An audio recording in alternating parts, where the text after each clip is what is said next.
O inquérito concluído pela Polícia Federal e que apontou Jair Bolsonaro e outras 36 pessoas como participantes, atuantes, integrantes de diversos núcleos, pelo menos 6 indicados pela Polícia Federal, de atuação para se ter em 2022, ano em que se encerrou formalmente a presidência de Jair Bolsonaro, para que ele pudesse dar um golpe de Estado no país e para que se mantivesse no poder. Ou ele, ou como a gente também vai desenhar um pouco mais, outro grupo de militares que talvez não incluísse Jair Bolsonaro nessa conversa. Mas, de maneira geral, tivemos, como não acontecia há algum tempo, a colocação do ex-presidente da República, atualmente no PL, no centro de toda essa conversa. Ele é o responsável por ter articulado todo o plano. Não é isso que está colocado dentro do relatório da Polícia Federal. Porque ainda há necessidade de algumas ligações que estão sendo feitas, que serão colhidas com possivelmente mais depoimentos, o que a Procuradoria-Geral da República pode fazer. Mas o indiciamento está claro e a Polícia Federal faz questão de colocar e explicar que ele seria, primeiro, o principal beneficiário deste cenário, e ela mostra como pessoas muito próximas da Secretaria-Geral da Presidência da República, ocupando um cargo muito próximo à Presidência da República. E sempre é importante lembrar que o ajudante de ordens e braço direito do ex-presidente também participava, juntamente com o seu futuro candidato a vice, o general Walter Braga Neto, de um plano orquestrado em diversas frentes, segundo a atuação da PF. Para que, em 2022, Bolsonaro, derrotado nas urnas, com a legitimidade que os votos foram dados nas urnas brasileiras e elegeram para voltar ao cargo o atual presidente Luiz Inácio Lula da Silva, fariam com que ele deixasse aquele espaço. Lara, vou começar por você, evidentemente, porque as coisas em Brasília foram muito mais quentes do que em outras partes do país, para colher primeiro a sua avaliação sobre tudo que você viu no inquérito. A situação do ex-presidente, ela já tinha vários complicadores em função de outros inquéritos. A gente pode somar-se os inquéritos das joias, a gente pode somar isso o inquérito da falsificação do cartão de vacina, e algumas outras que já estavam apresentadas. E até esta que era tratada como uma tentativa de golpe de Estado. Mas não havia até então a robustez vista tão a olhos nus de um inquérito com estrutura, com método, com quebra de sigilo telefônico, telemático, com conversas, depoimentos de militares de alta patente, de baixa patente e muito mais. A sua avaliação é de que o cenário, se você considera que se complicou do ex-presidente, piorou, e se piorou, piorou enquanto e de que maneira ele está posicionado nesse exato momento entre o risco, eventualmente, de ser preso, por exemplo. Bom, Ibrahim, acho que um ponto importante é dizer que, para mim, o grande mérito desse inquérito de 884 páginas é como ele demonstra que todas as atuações aconteceram de forma coordenada. Essa questão dos núcleos, foram 6 núcleos identificados pela Polícia Federal, indica como o presidente, o ex-presidente, na época presidente Jair Bolsonaro, tinha conhecimento de tudo o que estava acontecendo, desde as movimentações para descredibilizar o sistema eleitoral, até essas movimentações da minuta do golpe, que Bolsonaro continua negando saber da existência, que o então ministro dele, da Justiça, Anderson Torres, também negou a existência. Esse documento, inclusive, foi encontrado na casa do Anderson Torres. E também sobre a questão dos manifestantes. Acho que um ponto muito importante é como esse inquérito mostra toda a construção que desembocou no 8 de janeiro aqui em Brasília. De fato, existe uma avaliação de que o inquérito complica de uma vez por todas o ex-presidente Jair Bolsonaro. Nessa semana, ele desembarcou em Brasília depois de um período em Alagoas. Ele chegou à capital federal junto com o advogado Paulo Cunha Bueno. E eles deram uma declaração de quase 50 minutos, ainda no aeroporto, e o Paulo Cunha Bueno foi bastante político ao tratar sobre o Procurador-Geral da República, o Paulo Gonet Branco, que é quem vai decidir o futuro do Bolsonaro. Cabe agora ao Gonet decidir se ele vai, recebendo esse inquérito da Polícia Federal, vai enviar uma denúncia ao Supremo Tribunal Federal, se vai pedir mais investigações, ou se vai arquivá-lo. A tendência é que ele, de fato, denuncie o Bolsonaro ao Supremo Tribunal Federal. Aqui nos bastidores em Brasília, existe uma conversa de que isso não acontece ainda neste ano. Na verdade, a posição do Gonê deve sair sim este ano, mas não há risco de prisão para o Bolsonaro ainda este ano, né? É possível que uma eventual prisão só aconteça depois de um julgamento no Supremo Tribunal Federal.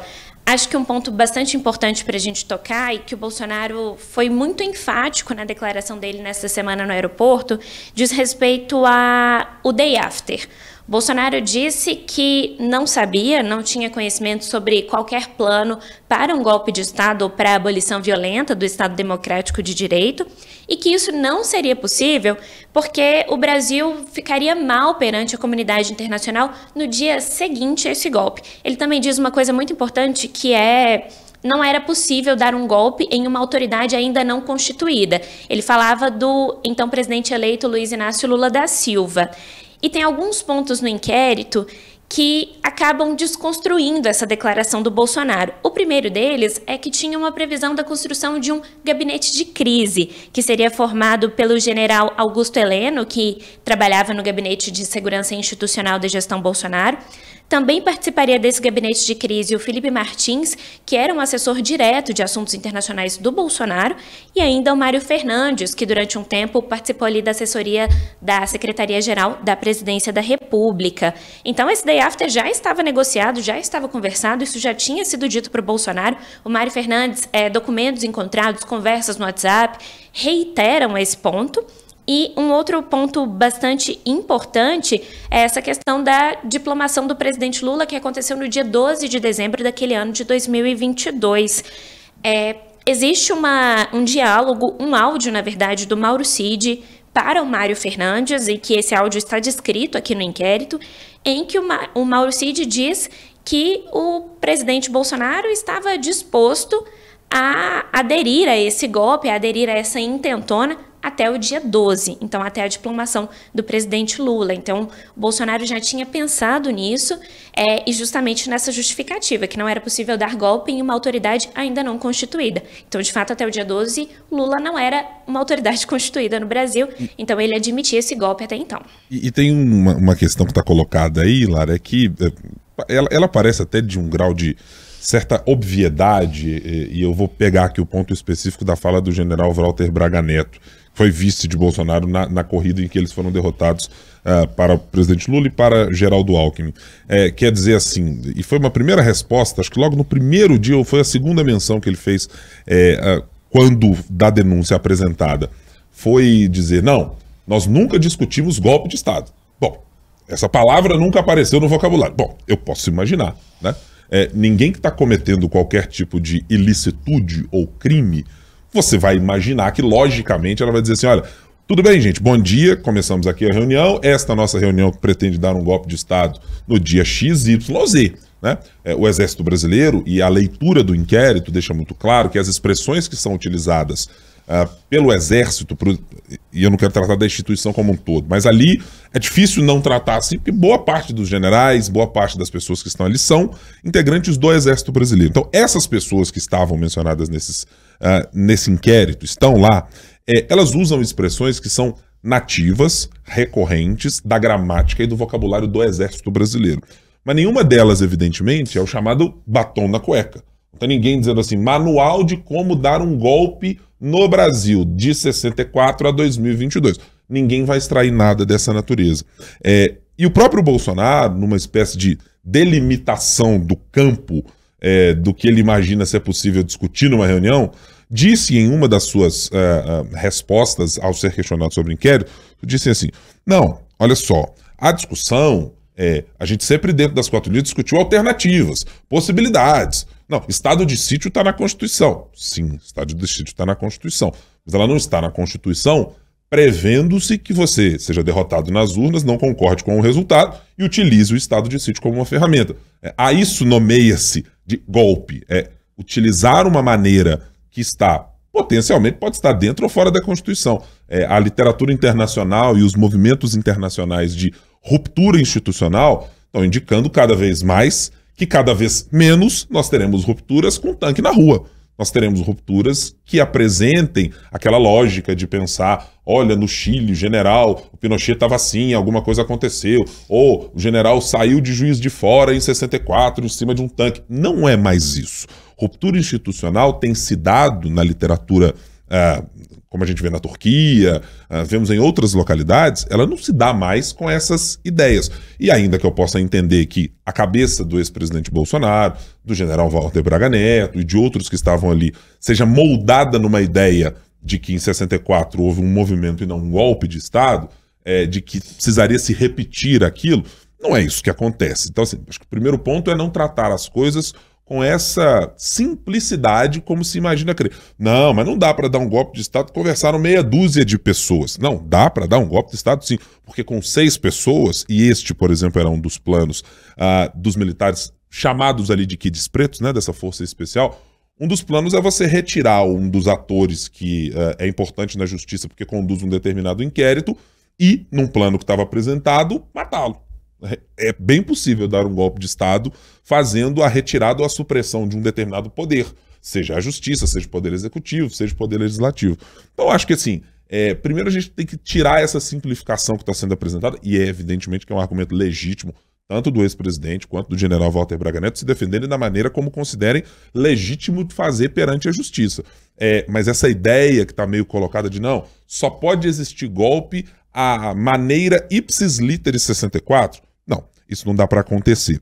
E o ponto que foi trazido pela Lara, que para mim é o mais importante de todo esse cenário, é anular por completo esse discurso que foi apresentado por muitos parlamentares da base bolsonarista, parlamentares de extrema-direita, de que atos de 8 de janeiro, acampamentos em determinadas localidades do país, etc., eram movimentos absolutamente espontâneos que contavam com a simplicidade e a pureza e a nobreza de um intento pró-pátria brasileira.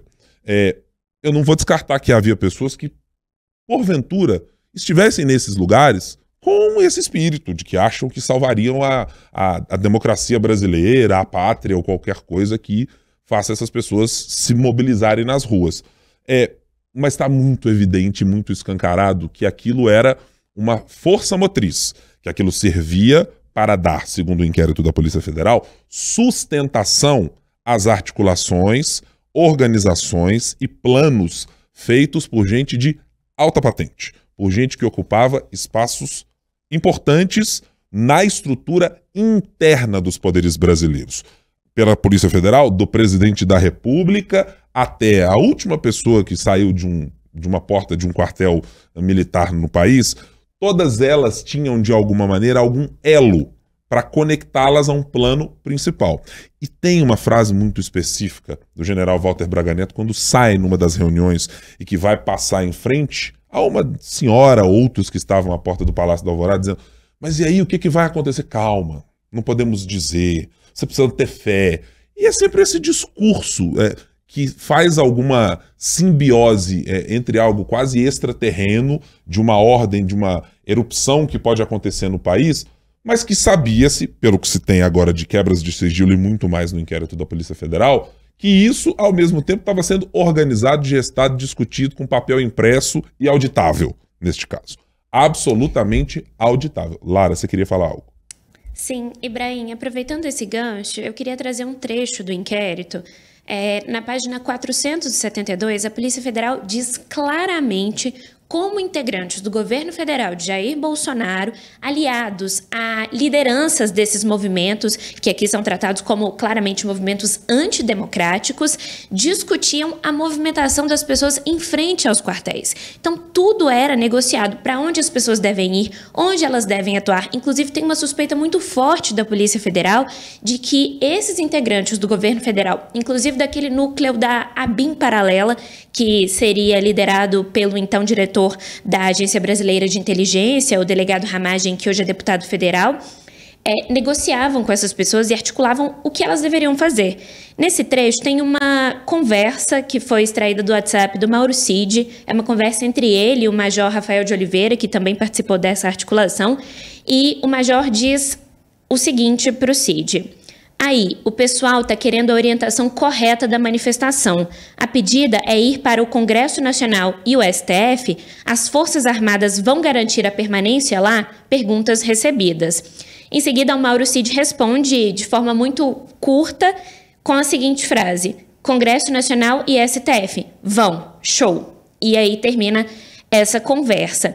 Então, o que a Polícia Federal entende é que esse movimento de ataque às instituições começa em novembro, isso é uma conversa do dia 11 de novembro de 2022, e já havia essa intenção de que as manifestações fossem direcionadas aqui para a Praça dos Três Poderes, como a gente viu que aconteceu no dia 8 de janeiro de 2023. Então tem um trecho que a polícia diz o seguinte: as ações desenvolvidas pelo grupo investigado eram coordenadas. Além de orientar diretamente os manifestantes, os investigados se utilizam de políticos aderentes ao espectro político do então presidente da República para instigar parcela da população a aderir às manifestações. E aqui são citados diversos senadores, deputados, por exemplo, o senador Eduardo Girão é citado como alguns políticos que incentivaram as pessoas a seguir nessas manifestações. Esse eu acho um ponto muito importante para conectar essas ações de novembro e dezembro ao que aconteceu no 8 de janeiro, né? A conclusão da Comissão Parlamentar de Inquérito que foi instalada no Congresso Nacional era que o ex-presidente Jair Bolsonaro foi o mentor intelectual dos atos do 8 de janeiro, algo que ele nega. Mas, na verdade, o inquérito da Polícia Federal vai todo nesse sentido, como todas as ações desembocaram no 8 de janeiro. Então vamos lá, Cíntia Castro, venha também para essa conversa para a gente saber a sua avaliação. E eu vou fazer a mesma pergunta que fiz aqui a Lara Alves. Olhando para o cenário apresentado já após o inquérito, com alguns dias que a gente teve para olhar mais detidamente para ele, a sua avaliação está em que lugar? A situação do ex-presidente está mais complexa do que já esteve? Está na mesma toada? As respostas dadas até agora, tanto pelo ex-presidente quanto pelo seu entorno, pelas pessoas que são apontadas como partícipes desse suposto golpe, desse plano de golpe, estão de que maneira na sua avaliação?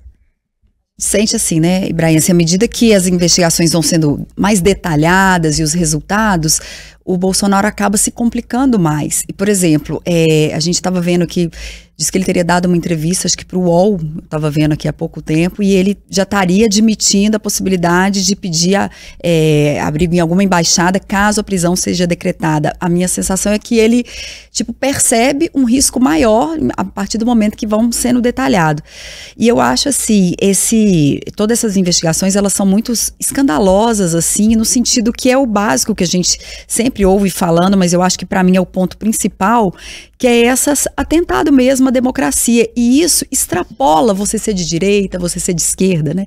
Porque eu acho que muitas pessoas tendem a polarizar e fica essa briga de direita e de esquerda, e às vezes até para justificar ou para amenizar alguma coisa, mas eu acho assim, a partir do momento que tem uma tentativa orquestrada, né, assim, detalhada, comprovando, assim, que se comprove que tudo é o que está sendo denunciado, isso é ruim para qualquer campo ideológico. Então eu acho que essa é a maior gravidade do que a gente está vendo, assim, né?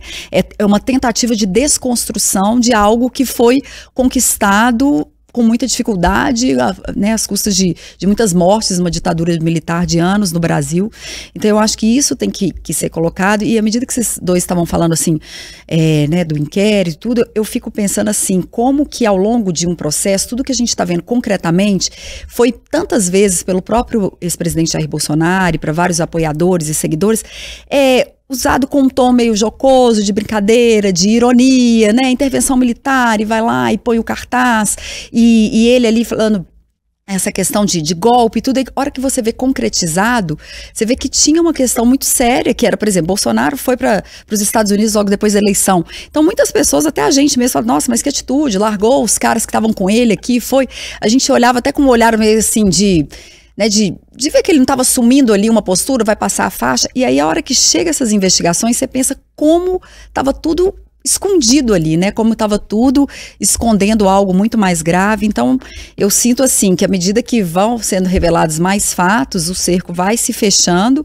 partindo do pressuposto que essas investigações, né, estão corretas e vão ser referendadas aí. Eu acho que é uma situação que se complica para ele, mas eu não sei dizer exatamente, talvez, né, a Lara já falou um pouco disso, em que momento que isso pode se agravar mais ainda e ser uma situação que ele vai chegar a ser preso ou não, e essas pessoas que estavam com eles. E essa questão dos militares também, né, a gente falando sobre golpe de 64 e tudo, eu acho que evidencia um novo formato de tentativa de não validar a democracia e de estabelecer um novo tipo de governo mesmo.